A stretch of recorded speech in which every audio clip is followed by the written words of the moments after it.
नमस्कार, स्वागत है आपका चमत्कारी टोटके चैनल पर। आज की वीडियो में हम जानेंगे कि मृत्यु क्यों आवश्यक है। दोस्तों, हर कोई मृत्यु से डरता है, लेकिन जन्म और मृत्यु सृष्टि के नियम है। ये ब्रह्मांड में संतुलन के लिए आवश्यक है। इसके बिना मनुष्य एक दूसरे पर हावी हो जाते हैं। कैसे? इस कहानी से जानिए। एक बार एक राजा संत के पास गया, जो राज्य के बाहर एक पेड़ के नीचे बैठे थे। राजा ने पूछा, हे स्वामी, क्या कोई औषधि है जो अमरता दे सके? कृपया मुझे बताएं। संत ने कहा, हे राजा, आपके सामने जो 2 पर्वत हैं, उन्हें पार कीजिए। वहाँ एक झील मिलेगी, उसका पानी पीने से आप अमर हो जाएंगे। राजा ने पर्वत पार कर झील पाई। जैसे ही वह पानी पीने को झुका, उन्होंने करहाने की आवाज सुनी। आवाज का पीछा करने पर उन्होंने एक बूढ़े और कमजोर व्यक्ति को दर्द में देखा। राजा ने कारण पूछा तो उस व्यक्ति ने कहा, मैंने इस झील का पानी पी लिया और अमर हो गया। जब मेरी उम्र 100 साल की हुई तो मेरे बेटे ने मुझे घर से निकाल दिया। मैं 50 साल से यहाँ पड़ा हूँ, बिना किसी देखभाल के।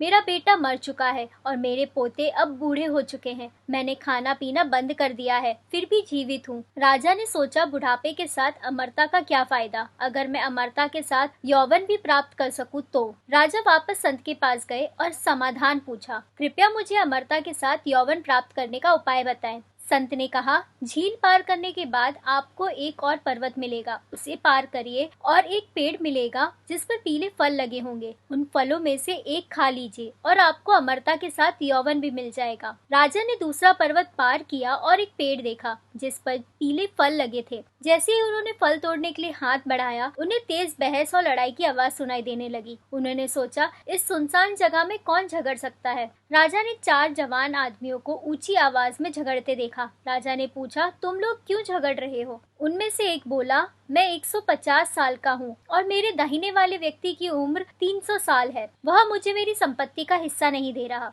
जब राजा ने दाहिने वाले व्यक्ति से पूछा, उसने कहा, मेरा पिता जो 350 साल का है अभी भी जीवित है और उसने मुझे मेरा हिस्सा नहीं दिया, तो मैं अपने बेटे को कैसे दूं? उस आदमी ने अपने 400 साल के पिता की ओर इशारा किया। उन्होंने भी वही शिकायत की। उन्होंने राजा से कहा, संपत्ति के इस अंतहीन झगड़े की वजह से गांव वालों ने उन्हें गांव से निकाल दिया है। राजा हैरान होकर संत के पास लौटे और बोले, धन्यवाद, आपने मुझे मृत्यु का महत्व समझाया। संत ने कहा, मृत्यु के बारे में चिंता करने के बजाय हर दिन और हर पल को खुशी से जियो। खुद को बदलो, दुनिया बदल जाएगी। जब आप स्नान करते समय भगवान का नाम लेते हैं तो वह एक पवित्र स्नान बन जाता है। जब आप खाना खाते समय नाम लेते हैं तो वह भोजन प्रसाद बन जाता है। जब आप चलते समय नाम लेते हैं तो वह एक तीर्थ यात्रा बन जाती है। जब आप खाना पकाते समय नाम लेते हैं तो वह भोजन दिव्य बन जाता है। जब आप सोने से पहले नाम लेते हैं तो वह ध्यानमय नींद बन जाती है। जब आप काम करते समय नाम लेते हैं तो वह भक्ति बन जाती है। जब आप घर में नाम लेते हैं तो वह मंदिर बन जाता है। तो देखो,